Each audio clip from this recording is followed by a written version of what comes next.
Hello everybody and welcome to another SFML demonstration, well not demonstration, more just a showing you something that I made. It's another old project. I never quite finished it. Sadly it was for a game jam and I made it over the course of 2 days, but basically, well maybe it was a bit longer than that, I'm not sure. I basically missed the deadline by about 30 seconds. So I ended up doing a bit more work on it, and yes, this font is not it's a very beautiful font, but it's not very good at actually expressing English. I can barely read it. But anyway, this is just Crash Canoe. It's a sort of physicsy game that I made with SFML. Everything is from scratch. I made it except for the font, which was license free anyway. But yeah, anyways, so press any key to start or press escape to quit. So we've got some instructions. A and D, rotate the canoe. W, add speed. Left shift, duck. Allows you to duck as well. So let's press a button.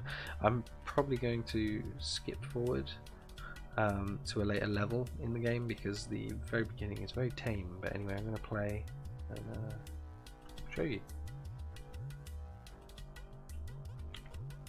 So we can rotate left and right, and we've got an animation showing him like paddling on that one side, kind of like you do, you know. The rocks are terrible, I know this, and the trees too, and the little dudes firing arrows. Pretty much all the graphics are pretty terrible, but you know, it's programmer art, right? The music I did as well, and I'm quite happy with the music. The theme for the game jam was South America, so I've kind of emulated a game from back on the Commodore 64 that I played when I was younger. I think it was called Aztec Challenge.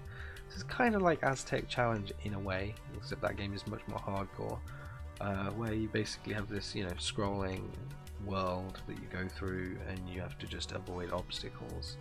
Obviously it's got a bit of an Aztec-y theme. The music is tribal, and the little dude looks like a, you know, well, he's got the dark hair and stuff, and the canoes were a way that people traveled around a lot in ancient places like in the South of America. Yeah, sorry, whoa, brain fart. Anyway, so you've got to rotate, duck that arrow, you see that? I duck the arrow and it cancels the collision detection, or it basically just lets it pass through without causing damage.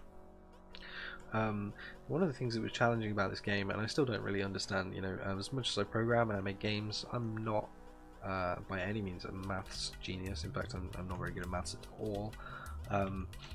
So I had to get my head around some pretty heavy concepts in regards to things like non-axis aligned collision. So the idea that, you know,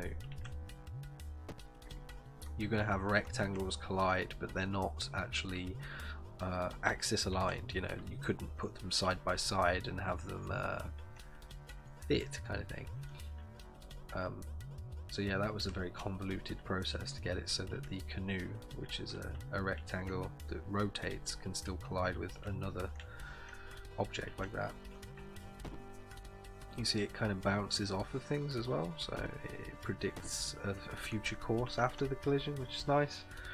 The guys are firing arrows, they're pretty ineffective, but it gets pretty hectic later on in the game because all the difference in levels is essentially an increase in the amount of rocks you have to dodge and the amount of dudes who are firing arrows at you.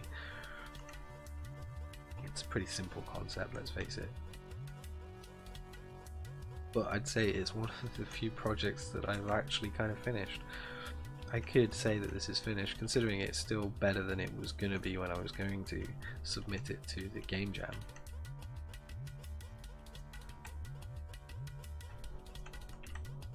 Certain things that I don't like, for example, that when you rotate by a certain number of degrees, it kind of warps the line of the pixels in a way that's kind of unpleasing. Obviously I would make the rocks look nicer and the trees look nicer, add texture to the grass, and also add texture to the water. I'm how I tried to add texture to the water, but everything I did just made it look too busy and too bad. So at the minute it just looks like almost like a static blue carpet rather than a river. But still, again, it's a simple game. You get the concept, you get the idea.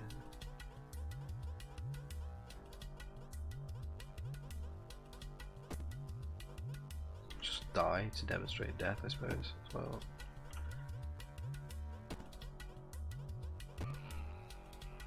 So we just got a death animation and it kind of resets the level. I'm not sure if it resets it, but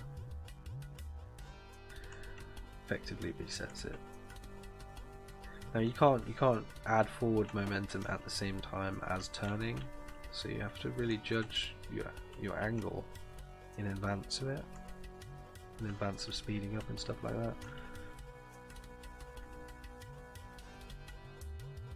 But yeah, essentially this is it. You have seen it all. The level, I think it goes up to level 12 or something like that, and by that point it is pretty immense how many rocks you have to dodge and how many arrows you have to dodge.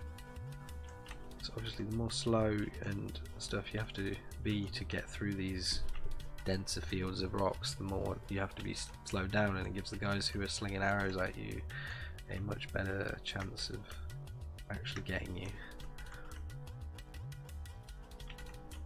because they don't have AI that predicts where you're going to be or anything like that. They fire at you where you are in time, but with a sort of random degree of accuracy.